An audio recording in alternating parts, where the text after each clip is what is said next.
Hello Flock 2023! It is your, what month is it? June 1st Flock tutorial video, and that is for Charge It. I have just finished this one, so he's still wet, straight off the press. They are large and in charge and beautiful. This is the first one I did. This is the second one.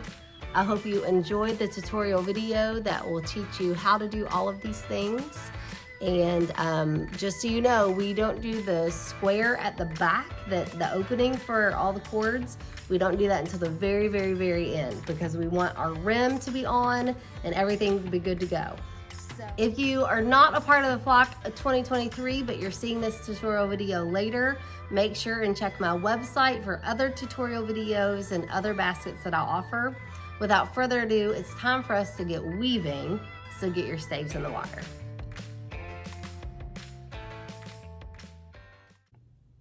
So we are going to begin by marking the center of our base, and with this base in particular, it is easy to just use a spokeway or, you know, any kind of ruler. And I'm just going to give little marks to the halfway point on each side. And then we are ready to insert our staves.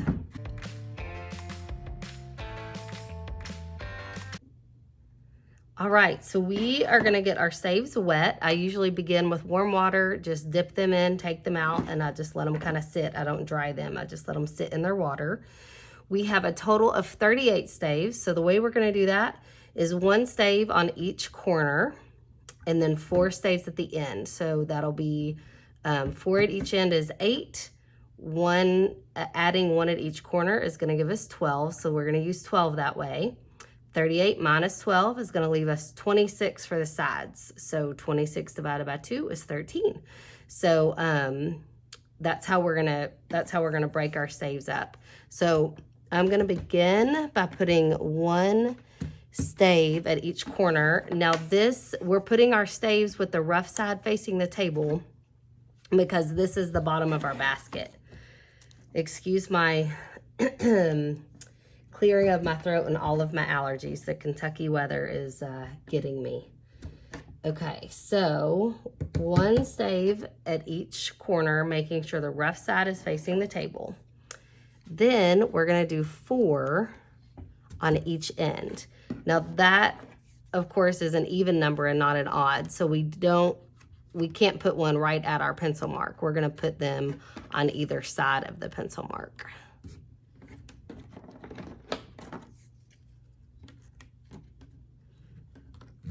Okay, so once I'm gonna move this one a little bit. You wanna make sure you're happy with your spacing.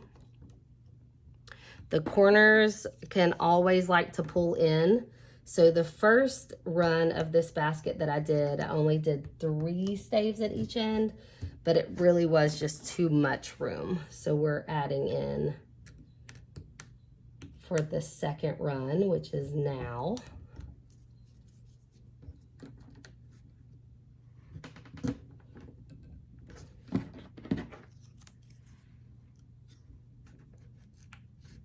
So I'm making sure when I pick my stave up, I'm making sure my rough side is facing down. Okay, so there's my total of 12 in. And now on the ends, of course, it's 13, but that means we can put 1 at our pencil mark so that 6 staves go on each side of the pencil mark since we have 13. So I'm gonna begin by doing that. And then I'm gonna add 6 on each side. And the spacing on this basket I did so that we could make the pronounced loops. So the staves are a bit further apart than I think I would normally go because I wanted to make sure there was good ample room for our staves. Okay, 1, 2, 3, 4, 5, 6. So see, this is too much. This is too big of a gap. So now I'm gonna wiggle my guys down until I'm happy with the spacing. It will make the opposite side easier because then we're just kind of lining them up. But the reason for the space between these is so that we have plenty of room to make good bold loops, because the loops end up sitting straight on the stave. The loops sit on each stave, so it'll make sense later. Okay, so there's the spacing of my 6. I'm continuing to make sure my rough side is facing down because that's the inside of my basket. And remember the trick, if you have any staves that are too loosey-goosey in your base, you can use, see, these are pretty loose. You can use a toothpick or a straight pin. Will work well, just to hold them until you're finished. I have learned that the dyed picks, you know, they're like red, pink, green, they like to bleed. So try to only buy the regular ones, not the fancy ones. Okay, 1, 2, 3, 4, 5, 6. And now the opposite side of our basket. So it's kind of, you know, you can just kind of line them up here if you're happy with your spacing on the other side. So these are the long picks. So I'm just gonna break them in half. And of course, you don't have to do it for those that are tight and secure, but I don't want anything falling out while I'm twining, because that is just so annoying. Okay, so I should have 6 left. 1, 2, 3, 4, 5, and 6. Woohoo! All right.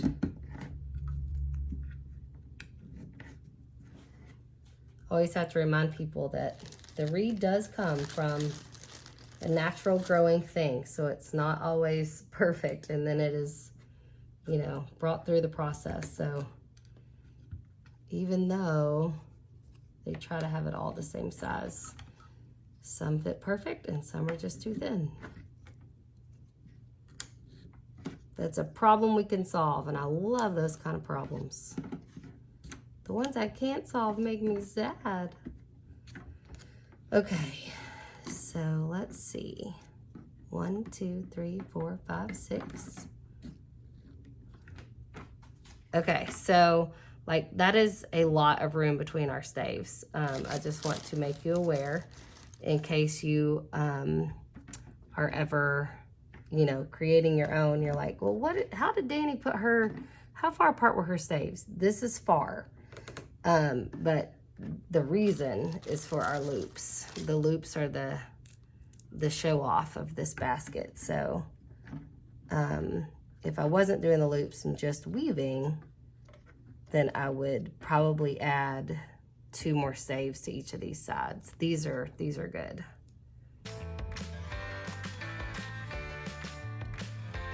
Okay, now we are gonna, our number 3 round reed.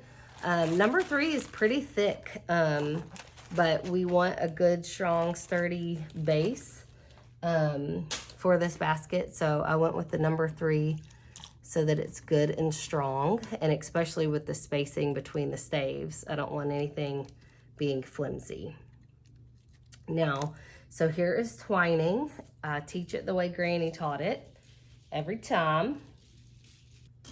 So I'm just gonna put clips here so that you can tell where I started things. You don't need clips for twining. So again, I'm gonna say it so many times, since this is the bottom of my basket, on the table is the inside of my basket. So I'm gonna put my round pieces through here. So Granny would teach it by, these are 2 dogs walking around the park. I'm gonna put 1 leash, 1 dog behind the purple, and I just stick it in, you know, 1/2 inch, 1 inch, whatever makes you feel safe. And then another one behind the red one. Okay, now then you pull them down. I'm holding with my left, pulling down. If you're right-handed or if you're left-handed, you would just do this the opposite way, but the same premise. So she would say 2 dogs walking around the park. Top dog, which is the one furthest to the left, goes over the one he's on, so over the red clip and behind the next stave. Now, one thing I really want you to pay attention to is making sure that you pull your twine all the way against your base. Don't pull up, because that'll pull a stave out, correct? That, you know, if you pull up, that's gonna mess a stave out of your base. But I'm wanting you to bring it in tight to your base. So top dog, if I wonder who goes first, I pull it down. Top dog goes over the one he's on and behind the next one. And then I pull it all the way down close to my base, because these are locking rows so that we can stand our basket up. So make sure you pull it in close to your base. What a lot of people will do, just so you can see, I'm gonna take this out in a minute, but what people will do is something like this, and then they keep going, they leave a gap. I might be talking to you. When your twine gets stuck, when it gets twisted, you hold both of them and pull one piece out. Don't try to untwist them, it never works. So people will do this number, and it leaves gaps. See the gaps it leaves? That's bad. We don't want gaps. And we treat it, we wanna treat everything as one stave at a time. So I'm not looking at, I've got this whole basket to do. I'm just looking at, I have this one stave to do. So I really make sure, now I'm gonna turn it away from me, because if I turn my basket away from myself, then I make sure and bring my twine close in. Okay, so twine, I'm gonna go over one, behind one, and bring it in close to my base. Over one, behind one, bring it in close to my base. And that's what we're doing. So when I get to the corner here, I'm gonna turn my basket.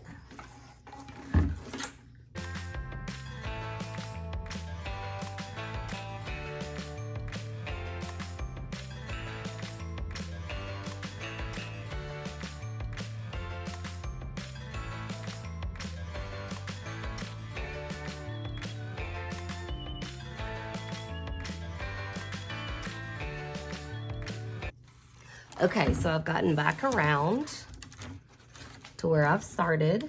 Here's my purple and my red. Remember, we put the first tail behind the purple. My twine is all tangled up. So before I move on, I'm gonna hold both pieces and just pull one out.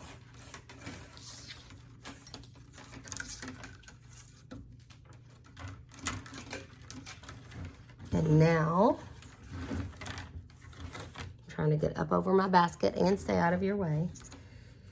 So now we have to do a step up, because if we just keep going without a step up, then it makes our twine lay together, and that makes an arrow just for these two staves. So we don't want that. If we were making an arrow, we want to make it on purpose.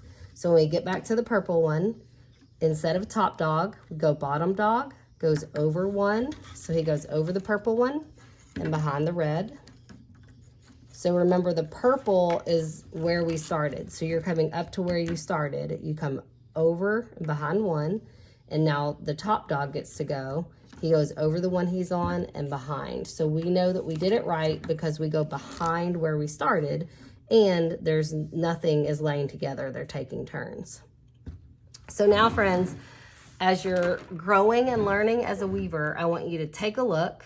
If your basket, if your twine is not tight like this, I encourage you to use this as a wonderful weaving opportunity to take it out, get it wet, and do it again, because that is all about the base. This is making your strong basket and making it to where your staves don't pop out, and the look of it, all the things. It won't be flimsy, all that.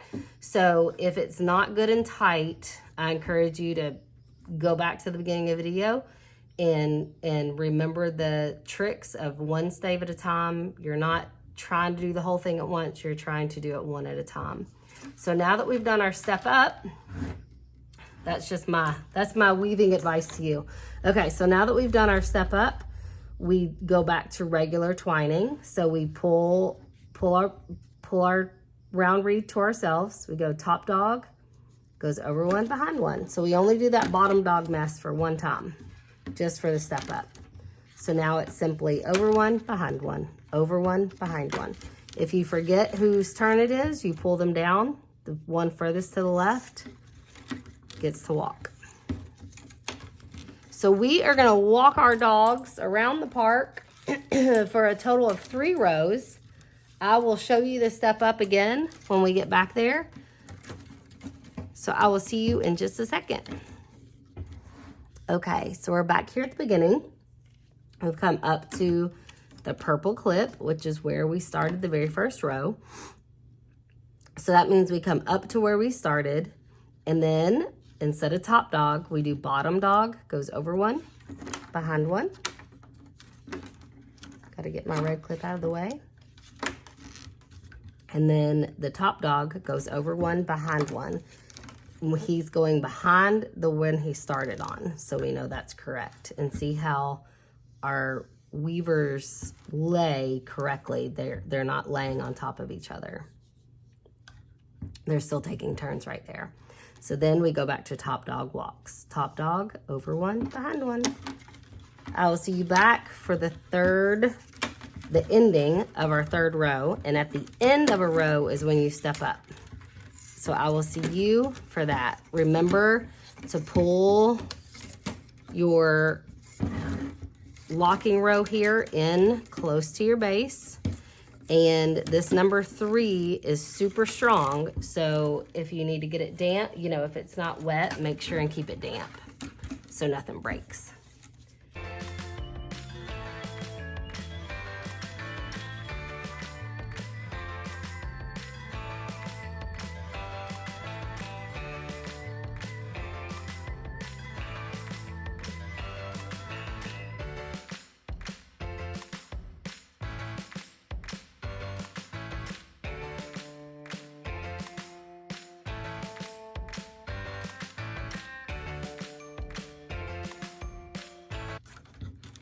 All right, friends, here we are back at the end of our 3rd row.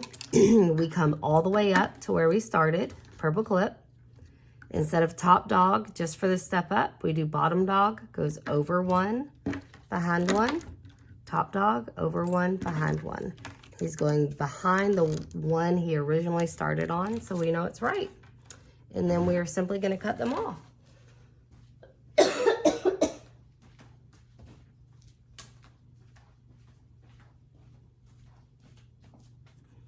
And since this is the outside of our basket, we're gonna cut them so that they lay on the inside. So the 2 little tails go on the inside. And that, my friends, is our round reed. Now we can turn it over. We can cut these starts at an angle so that they lay down better. And there we are. Now it is time for us to upset our basket using 1/4 inch flat oval or flat flat. So go ahead and get that in the water and we'll start weaving this basket up.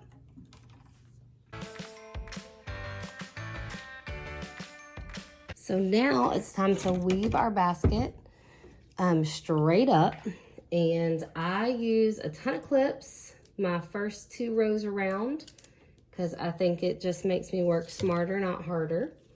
So I am using a 1/4 inch flat oval. I'm gonna go to the opposite side from where I did my twine, starting and ending, just to give that side of the basket a break. Now this is the part where it's really hard for me to stay out of your way. But we're just gonna pick any stave, it doesn't matter which one, and we're simply going to weave. So I'm really gonna stand that stave up. Always start your rows flush on the outside. Flush on the outside, every other one is gonna stand up. And when I really push it up, then I'm gonna give it a clip. And by the 3rd row, we'll really have them standing.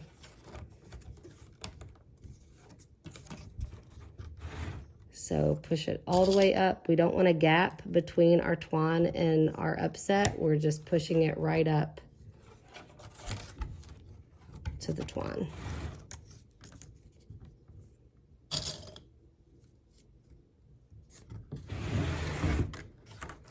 So I'll see you back around for my new weavers. I'll see you around at the front so I can show you how to cut, start and stop.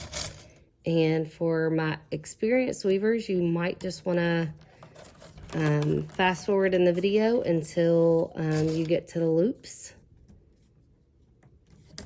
I want to make this wonderful for all weaving levels.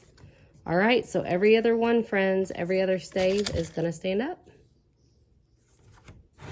Okay, so when we get back to where we started, this is for all start-stop weaving. So there are some baskets that you can do continuous weave on, but that is not this basket. So for start-stop weaving, you always start flush on the outside, and then you come over where you started and tuck so that you hide behind the neighbor to the right. Or if you're left-handed, it would be the same, just the opposite. So that hides your start and your stop when this one stands up. So you want it short enough that this stave hides it. And then we come to the opposite side of our basket. And anywhere on the opposite side, it just gives that side a break. And if you start and stop all of them on the same part, then it can start to make like a little shadow effect. So that's why we move it back and forth. So now the staves that are down are going to get to stand up. We start it flush on the outside, flush on the outside. Now we're going behind the ones that are standing and standing the ones up that are down. And this might be easier in your lap. I'm not sure. I've got to have it on the table so you can see what I'm doing. But it might be. I keep hitting the camera, if you can't tell, by the wiggling it makes.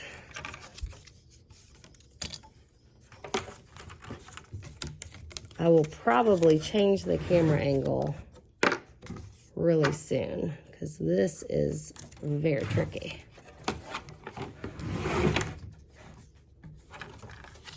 Okay, so we've gotten back on the second row. We're gonna come over where we started and cut to hide behind the neighbor to the right. So we hide our start and our stop. And now I am gonna get this on the table on its side. I think this would be easier in my lap. Let's see. Let's change this camera angle. All right. It is so hard to get out of your all's way so you can actually see. Okay, so I ended over here. This is not as tight as it normally would be because of the wonkiness I was doing with the camera. So but anyways, we're gonna start our third row and I'll take care of that when I get over there. Just flush on the outside, always, okay? That's how we hide them, even though that is tricky to our brain. It seems like if we wanted to hide something, we would put it on the inside of the basket. But to hide your rows, you start them on the outside. And now I'm just taking my time. I'm pushing up on my staves and then weaving. And with it in my lap, it is so much friendlier. And I'm making sure that my reed doesn't go in on my corners, but that my weaver comes out to the corner.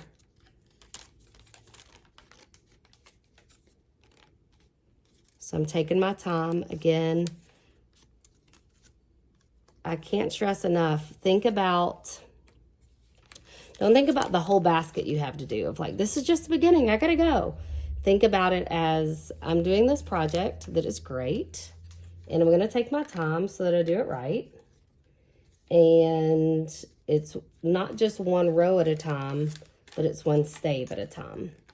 So I'm looking at just this stave right now and making sure I like how he's standing. I'm not focused on the whole of the basket. I'm focused on this one row. And then not just this one row, but this one stave. So we want to zoom in to make sure that we're happy with our project. And with this being the third row, we say that the third row is magical.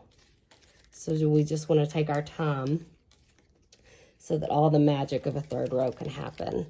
So see here in the corner, the reed wants to pull in, and we don't want that to happen. So we're really gonna make our corners and our weavers work together instead of the weaver pulling the corner in, because that is always what they want to do. So you can watch your corners and pull back on your corners. We want them to be rounded, but we don't want them to pull in. We just want them to go straight up.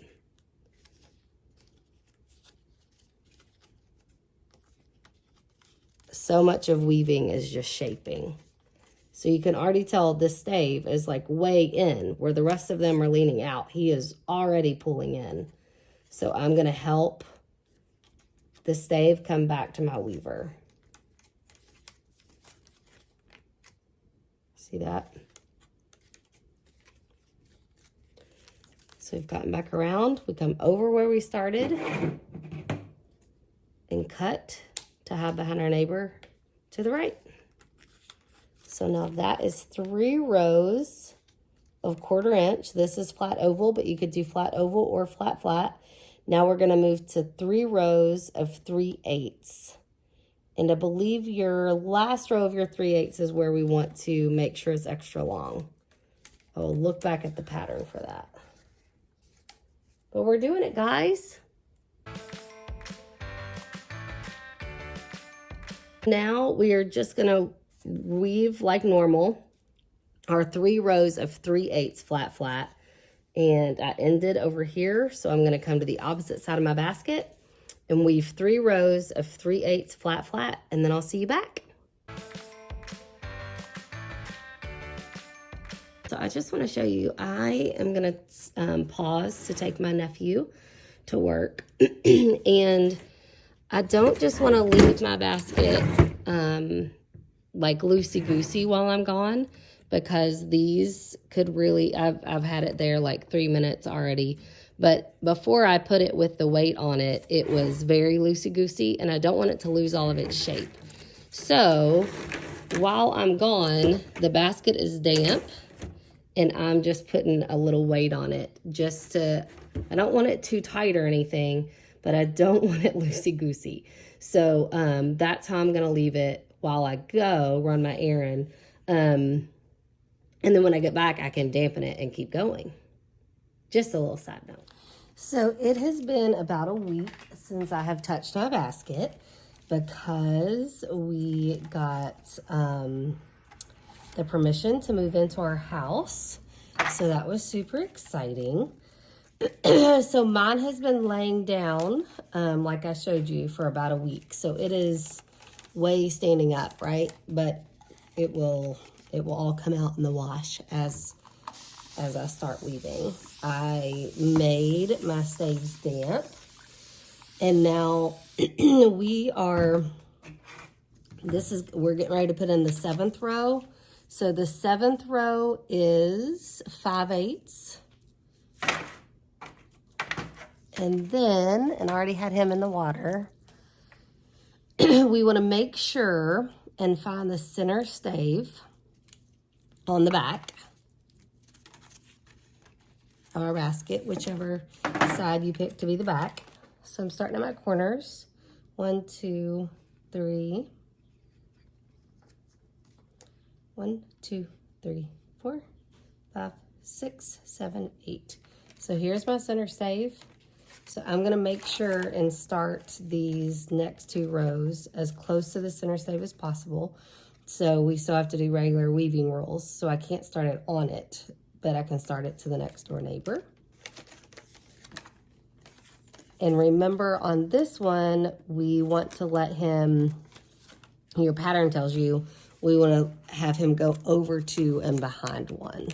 So I'm going to show you that when we get back around there. Just regular weaving.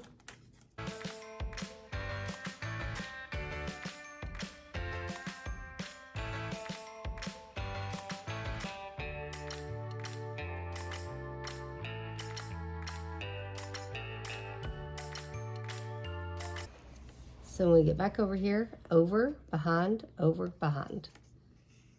cut it there. So some people, that's how some teachers cut and tuck all the time.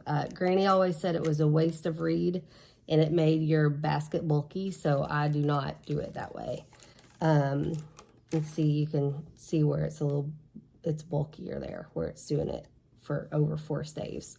But that's what we're gonna do so that we can make our X in the back later. And now we are gonna take a 1/2 inch and we're gonna do the same thing. And we want this 1/2 inch piece to start as close to the center stave as possible. We already found our center stave. We're gonna weave him in like normal. Okay, so we're back here to the start. Come back to where we started. We're gonna go over, behind, over, behind.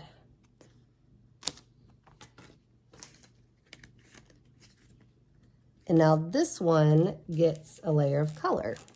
So here we are on our loops. For this second basket that I'm doing these colors. That'll be super cute because all of these baskets in my house are going to be next to each other. So I want them to coordinate but be different. So I'm going to start with my gray. Remember, with our color, we just dip it and wipe it off immediately.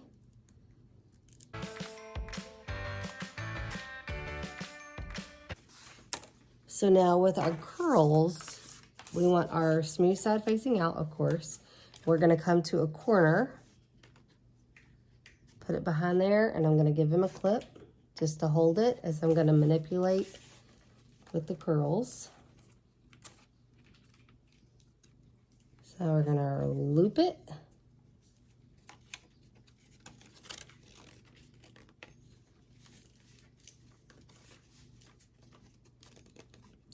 Now I'm gonna pull my curl up to be to sit on this 5/8 row.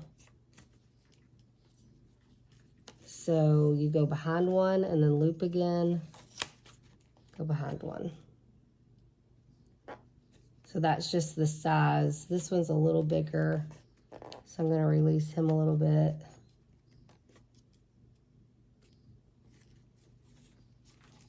So you put your loops in as you weave the row, because your reed would be way too stressed out if you tried to do it a different way. Now that basket is still really, because it's sat here for a week with the spoke weight on it, is really pushing in. So now I'm trying to get it to just stand up straight. So, and see, I'm kind of smushing my little loop to get it to be the roundy that I want it to be. So that's all we're doing for our loops, and it's just corner to corner. And it's really just, this isn't anything about the integrity of your basket. This is just decoration. So make sure the loops are how you want them, and that's all there is to it. So this is what we're going to do. For the rest of the rows, we can do our normal cut and tuck. It doesn't need to be over 2, behind 2. That's just for those 2 rows there. But for the rest of our basket, we can go ahead and start weaving in our 1/2 inch and our loops. There's really no reason for me to show it to you again. This is what it is for the next bunch of rows. Let's see, five rows for the next 5 rows. Now when I get here to this corner, I'm all done with this. This is all extra. So I'm gonna come back here. I'm gonna cut. And there we are.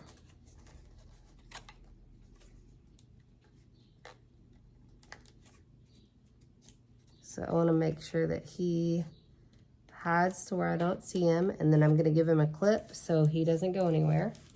And there's my first row of loops. Aren't they great? So now we are going to go ahead and do this. So I'm up 1, 2, 3, 4 to my 4th set of loops, and I noticed that I did this loop wrong. See how I didn't turn hem correctly? So I want to, one, show you how to do the loop. So you're going to come down towards yourself and then up around to tuck behind. So your weaver is turned into your body.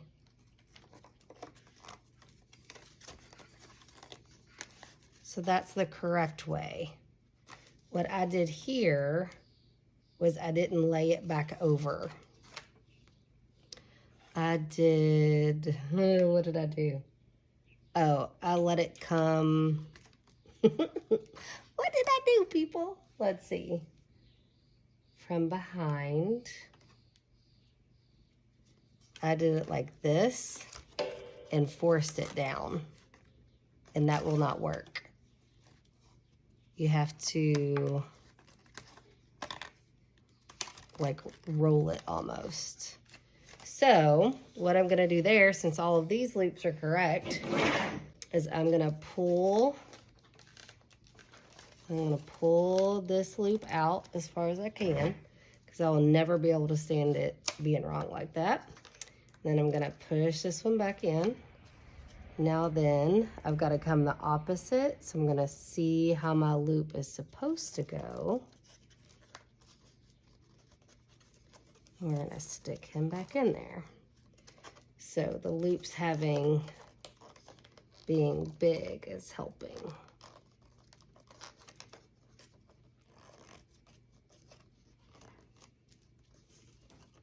And then I can just push it down from the inside. See how that makes the loop actually lay? So we bring it down towards ourselves, into the left and up to the right,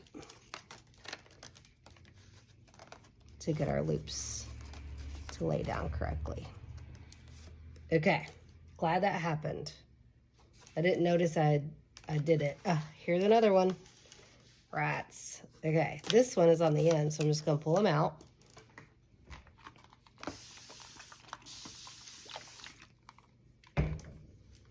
And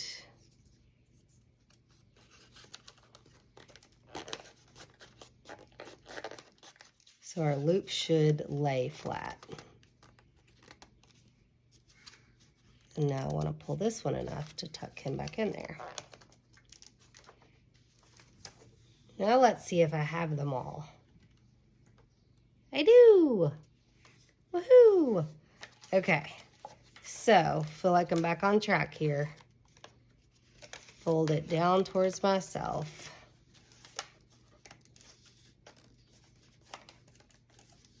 And that's that.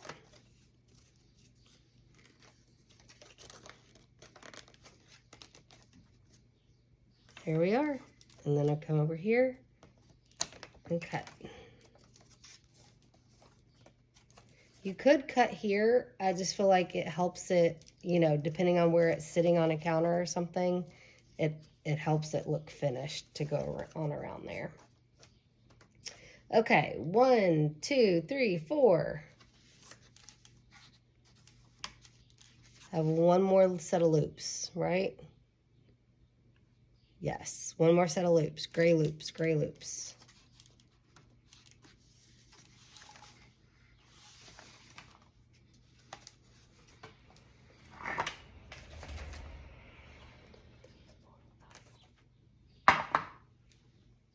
Okay, so I have my 3 rows of round reed, 1, 2, 3 rows of 1/4 inch, 1, 2, 3 rows of 3/8, 1 row of 5/8, 1, 2, 3, 4, 5 rows of 1/2 inch with loops, with color loops.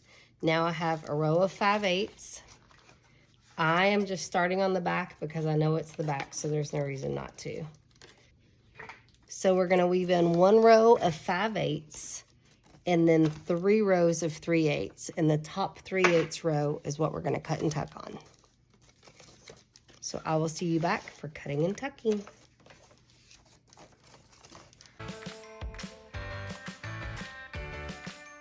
Piece cuts. So the piece sits on the inside. And a little trick, if you pull down one to the right, then you can get your scissors in there better. So we're cutting all of those flush. And then we're gonna come back and tuck all the rest of them. So this is cutting and tucking.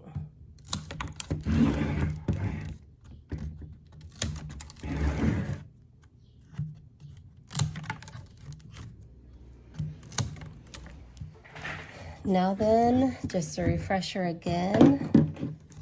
Let's see, I'll show you over here. So this is for all of them. You're gonna fold it to tuck as close as you can to that last row. And I would just come down probably one. I'm gonna tuck into one of these. If you wanted to have extra measure, you could tuck into two. You have the room for it, but one is enough. So that's what I'm gonna do for my tucking. And we'll get all those tucked in and then we'll put on our rim pieces. Look at this big, beautiful basket. This is so pretty. We don't even have the rim on yet, and it's gorgeous. So pretty. Okay, so we're gonna get our rim on, and then we will do the opening in the back. So for the rim, Granny always said that you want to put the inside rim piece on first because it pushes the basket out. So always go by the rule of thumb and do what Granny said, and it really does push the basket out. We are going to want to use a little tool to thin this out. So I cut it always at an angle also because Granny said it looked better. And here is a product plug for you. I sell these on my website. I always test on my finger to figure out which side is sharp. This one is sharp, and I love this little tool. It is my new favorite friend. And so you're just gonna pull out. You can do this with them damp or dry. They might work better dry. I always forget to try it dry. I always put it in the water. But I'm just shaving it, and I just shave one side. Some people do both sides. I just do one side. It just thins it out a little bit. And we want it to be, we want to have a little lip here because then our seagrass goes in. So we're just coming around with clips. You really want your flat oval to follow the corner. You don't want your rim to pull on your basket.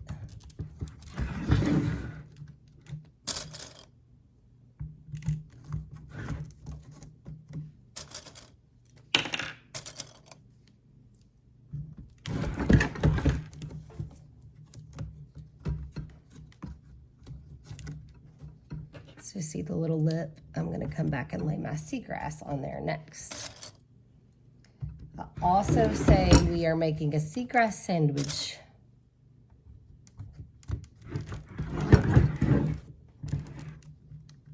Okay, so we're gonna come over about an inch and a half and cut it at an angle again, and that's where I leave it. Some people shave that inside piece too. You're more than welcome to do so. Okay, so now I'm gonna bring my seagrass around. And the seagrass we want to be flush with each other. It isn't gonna overlap. We're just gonna go around with our seagrass.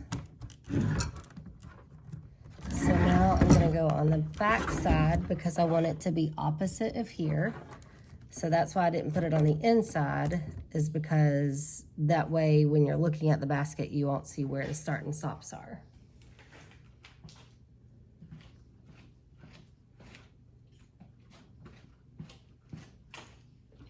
Now, one of my favorite things to do when I'm getting here to all three pieces together, when this is the last roll, this is the last step before we put our lacer on, is using little zip ties like every 5 or 6 staves, because it just holds it together really tight so that I don't have to worry about the clips breaking or falling off or anything like that.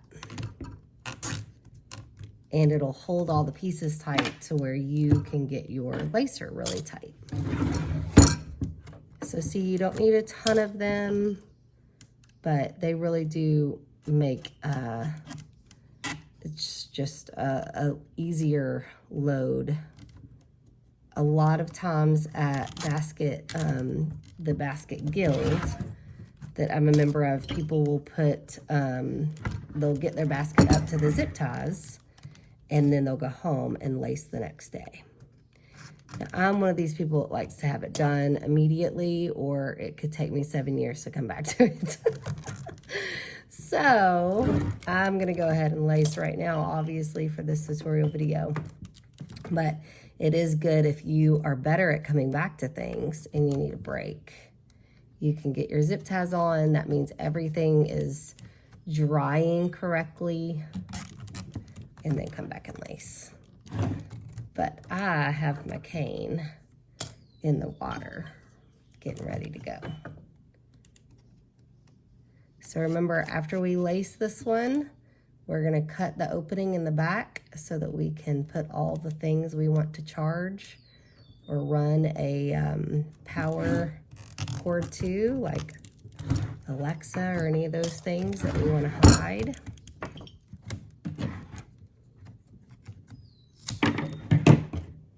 All right, so I'm gonna leave this little flap open so that I can show you how to add your lacer. So one of these little lacer tools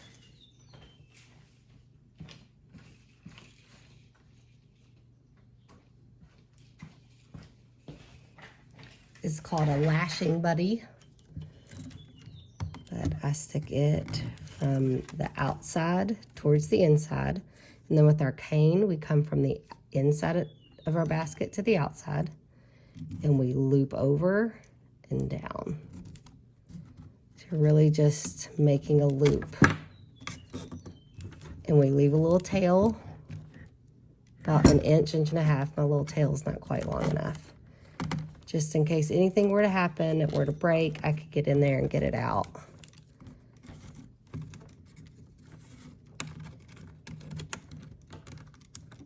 There we are, and then we close it all back up.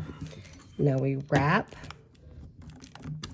bring our lacer tool in between, under all of the things in between the second 3/8. So here's 1 3/8, 2 3/8. And then keep your cane straight. That's a very big part. The cane does not like to be twisted. If the cane gets twisted, you just back it out and start again. Now, some of my weavers, I know you all been doing this for a long time, you can just skip over this part. I make all of my tutorial videos like they are for a brand new weaver, so that no matter where you are on your weaving journey, you can use my tutorial videos. So we move to the right. If you're left-handed, you can move to the left. And whoa, I'm hitting the camera. The way Granny taught me, and I'll show you both ways, and then I'll let you be. But you can do one loop at a time, or to make sure you know your cane is straight, you can do more than that. So I know my cane is straight, so I'm gonna go ahead and put in like 3 or 4 loops.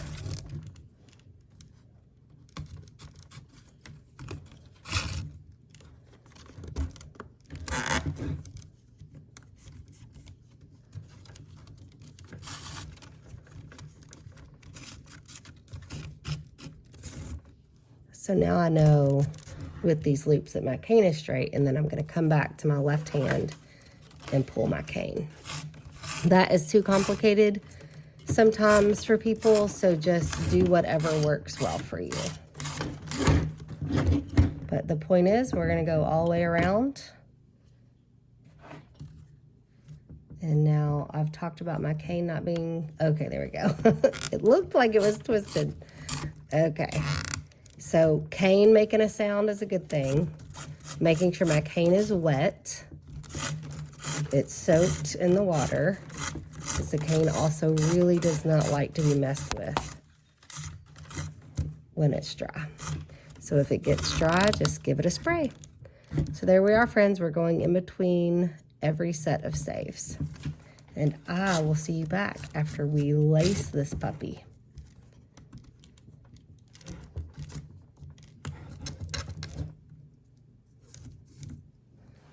We're back around to the beginning. So I'm gonna come through my last, this is my last set. I'm gonna come through the last set. It's all good and tight. This is the part where you would want to check and see if it's all good and tight.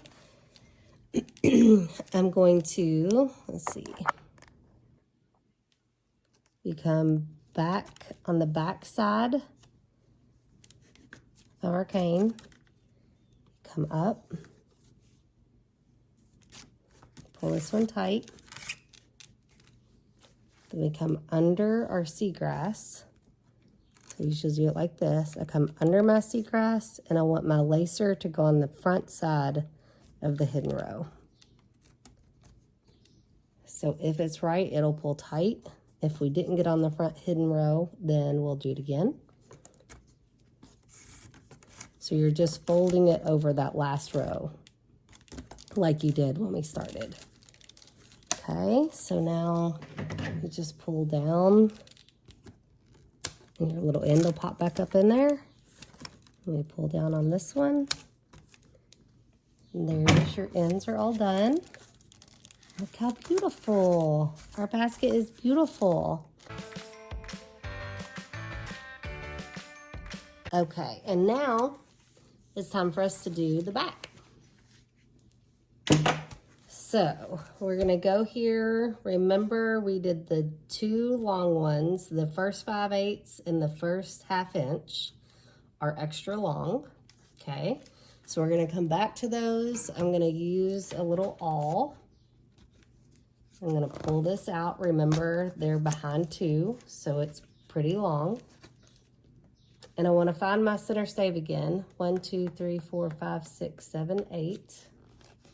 Okay, let's try this. So here's my center stave. I'm going to check it. 1, 2, 3, 4, 5, 6, 7, 8. 1, 2, 3, 4, 5, 6, 7, 8. So the purple clip is where my center stave is. I've pulled this out.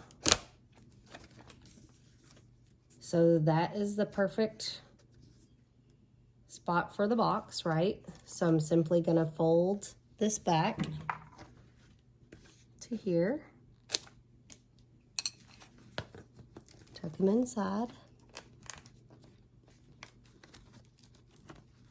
Now this piece of 1/2 inch or 5/8 looks crazy bad on this side. That's a bummer. Good thing it'll be the back of my basket and not matter, but it's a weak link. So I'm gonna do the same thing with him, even though he looks banana pants. And the same piece of reed looks great on the other side. It was just a weak spot in him.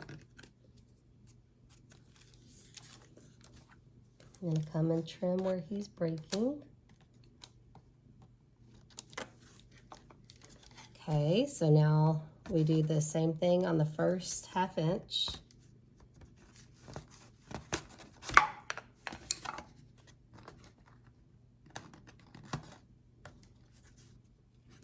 Now this one can go on we can tuck him on the inside of our basket.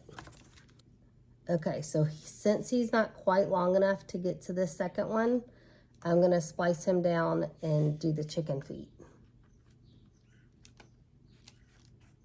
Try not to cut myself. So on the inside of my basket, where is my... So I did the chicken feet last time it depends on how you started, if your first one is going to chicken feet or your second one's going to chicken feet. But the whole premise is the same. You'll do a chicken feet on one of them, and the other one will just tuck. So now I'll fold this one back.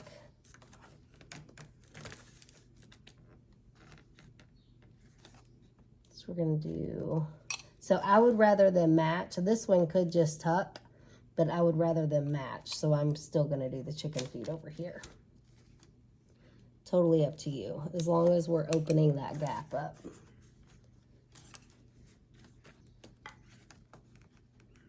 Working on the inside of my basket and trying to stay out of your all's way is stretching. Okay. So there's that. Now then, for this one,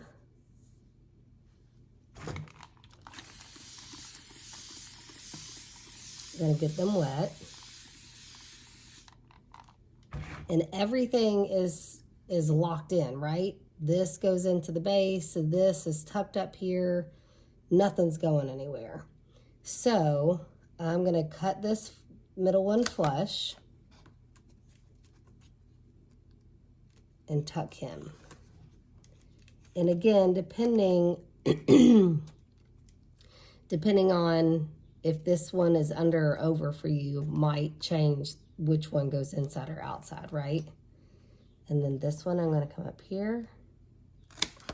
I'm gonna cut him flush. And I'm gonna tuck these two to the inside of my basket. And that, my friends, is our hole in the back. So if because of how yours is woven, it you know, looks a smidge different or something, you can always shoot me a text or an email or a FaceTime. I'm available. So my point is, if this weaver went behind or something on yours, right? It's hard for you to tell. If this one went behind and you weren't flipping over, you'd be flipping this way. So it's the same premise. Wish that didn't look so rough. That's a bummer. But it's just gonna go to the inside of the wall. So here is where I learned on this one, right? That's the whole point. These guys, I didn't need to do this. I should have just tucked them, right? So I'm actually just gonna cut them because they look bananas.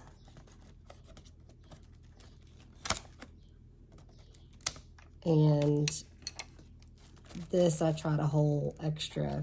It was just unnecessary. Because see, these aren't gonna go anywhere because they're completely locked in up here with the rim. So on this first one, my chicken feet are on the outside. And on the second one, the chicken feet are on the inside. But you're gonna have a chicken feet one of the ways, right? So there we are. It's nice and clean. It's much better than my first run at it. Yay! That's what it's supposed to do. I hope you love this basket, friends, and can have all kinds of stuff in it. It is large and in charge. Thanks for reading with me.